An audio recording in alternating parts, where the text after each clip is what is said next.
Hi. Hi, yeah. Hi, Jean. You know, oh, congratulations.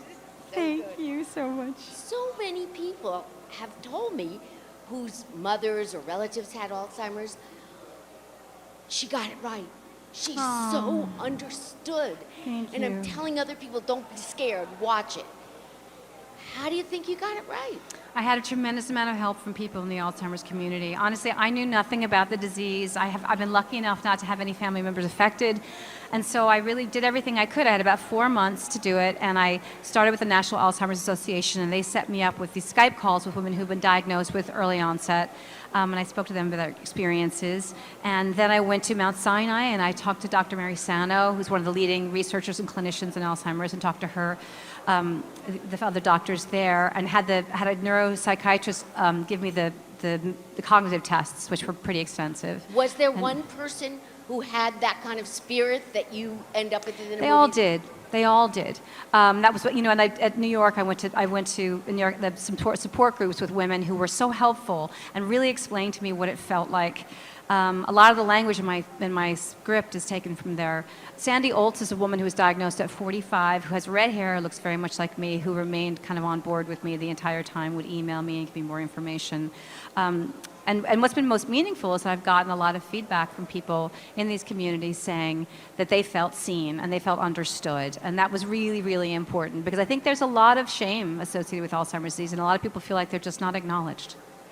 So, Hi, Julianne, straight back here. You're going in, congratulations, by the way. thank you very much. So now you go into the Oscar Awards as the favorite. Do you think about that? What are your thoughts on that? Well, it's hard not to think about it when people keep bringing it up. Honestly, this has been a wild and wonderful ride. We made this movie last March. It hasn't even been a year since we finished it. So the fact that any of this has happened has truly been an anomaly, and really has surprised me every single step of the way. I'm trying to remain as calm as I can, as present. I'm incredibly grateful for everything that's been happening for this, and I don't take any of it for granted, not for a minute. Thanks. Yeah. Julianne, Steve Futterman from CBS News. I wanted to ask you, why do you think this film has touched people so much? And was it hard for you to make this film, this character? It wasn't hard at all. People have asked me, did I take it home, or was I sad? And I said, no, actually, I wasn't. The movie, I think we made in the spirit not of loss and diminishment, but of thinking about what you value, who you love, and what you want to do with the time that you have. In a sense, it makes you feel very aware and very present. And I would come home every day and feel so grateful for my husband and my children and my terrible dogs. But all of it was just something that I was happy about. And and our directors, who are a couple, they've been together for 20 years. Richard has ALS. And so what was happening in their lives was really being mirrored with what was happening in the movie, and they were so incredibly inspiring. Richard didn't speak when we made the movie. He directed through an iPad. And so there they were. What they wanted to do when they got the diagnosis was make movies, because they think that's valuable and important. So I think we were all making the movie with that kind of sensibility.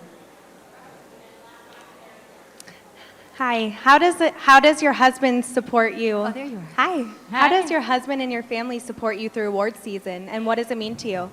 They are the best. My family, I think one of the things that's so great about this happening, this is my fifth nomination, and the other ones were when my kids were very little. I had babies. Half the time I was nursing, so they were not aware of what was happening. And in this case, they've been completely aware of it and so supportive. And I get texts.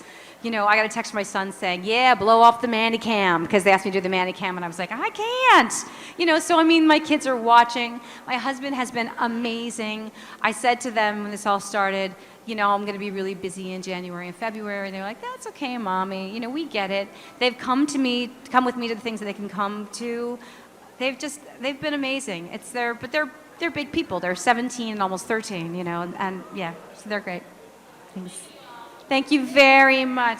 Thank you very much.